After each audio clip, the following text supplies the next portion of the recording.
আজকে আমি তৈরি করব চারাপোনা মাছের ঝোল। গরমে হালকা পাতলা ঝোল কিন্তু স্বাস্থ্যের পক্ষে খুব ভালো। জ্যান্ত মাছের আমি ঝোল বানানোর জন্য মাছগুলোতে ধুয়ে নুন হলুদ মাখিয়ে নিয়েছি। এবার কড়ায় তেলটা গরম করে মাছগুলো আমি ছেড়ে দিয়েছি। মাছগুলো আমি এক এক করে কিন্তু লাল লাল করে এপিট ওপিট করে ভেজে নেব।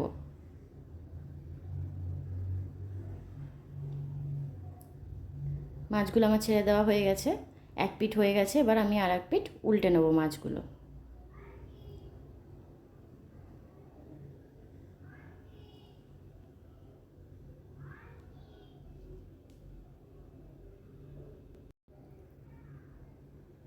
দেখুন মাছগুলো কিন্তু আমার এক পিঠ হয়ে গেছে,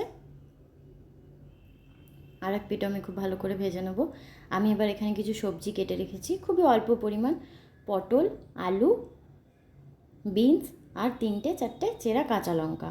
সবজি ইচ্ছা মতন দেওয়া যায়, শুধু আলু দিয়েও করা যায়, আলু পটল দিয়েও করা যায়। আমার কাছে বিনস ছিল, আমি বিনস দিয়ে দিয়েছি। এবার এখানে আছে আমার আদা বাটা, অল্প একটুখানি জিরে, একটুখানি শুকনো লঙ্কার গুঁড়ো, কালারটা সুন্দর হওয়ার জন্য। এবার আমি এটার মধ্যে জল দিয়ে মশলাগুলোকে একটু মিশিয়ে নেব।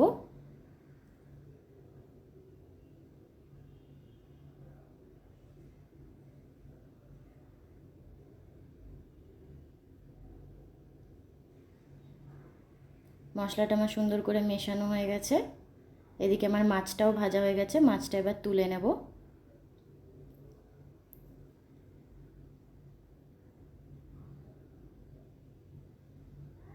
মাছটা তুলে নিয়েছি। ওই কড়াইতেই আমি একটু 5 ফোড়ন দিয়ে দিলাম। অনেকে জিরে দেয়, আমার 5 ফোড়নটা বেশি ভালো লাগে, 5 ফোড়নের স্বাদটা, তাই আমি 5 ফোড়ন দিলাম। আর চেরা কাঁচা লঙ্কাগুলো দিয়ে আমি মশলাগুলো দিয়ে দিলাম। মশলাগুলোকে এবার আমি লাল লাল করে ভেজে নেব নুন হলুদ দিয়ে।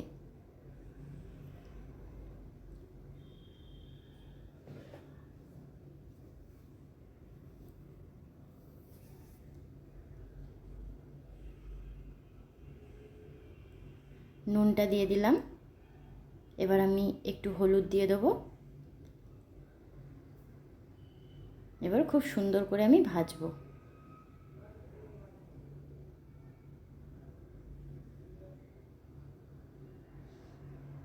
আমি দেখুন তেল কিন্তু একদম অল্প দিয়েছি, আমার কড়াইতে তেল নেই বললেই চলে।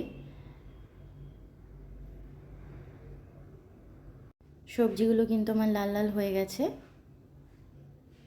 এবার আমি মশলাগুলোর মধ্যে দিয়ে দেবো।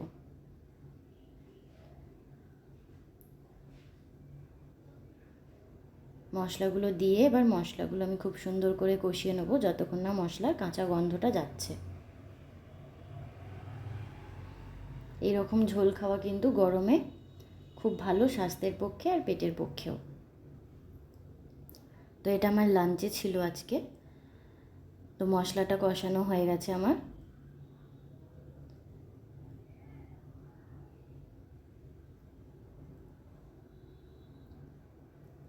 দেখুন তেল ছেড়ে দিয়েছে।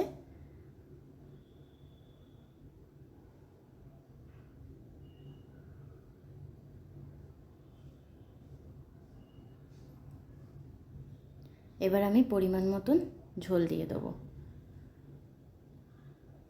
এটা যেহেতু মাছের ঝোল, তো আমি একটু জলটা বেশি করে দিলাম।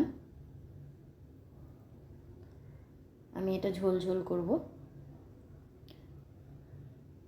মশলাগুলোয় জলটা দিয়ে আমি ভালো করে মিলিয়ে নিলাম। এবার এটাকে ফুটতে দেবো।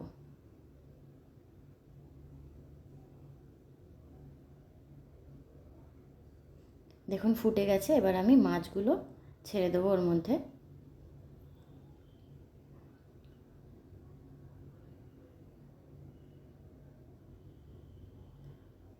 এবার ঝোলটা হয়ে গেলে আমি নামিয়ে নেব। তৈরি হয়ে গেছে আমার মাছের ঝোল। আমার ভিডিওটা ভালো লাগলে আমার চ্যানেলটা সাবস্ক্রাইব করে আমার পাশে থাকবেন। Thank you for watching.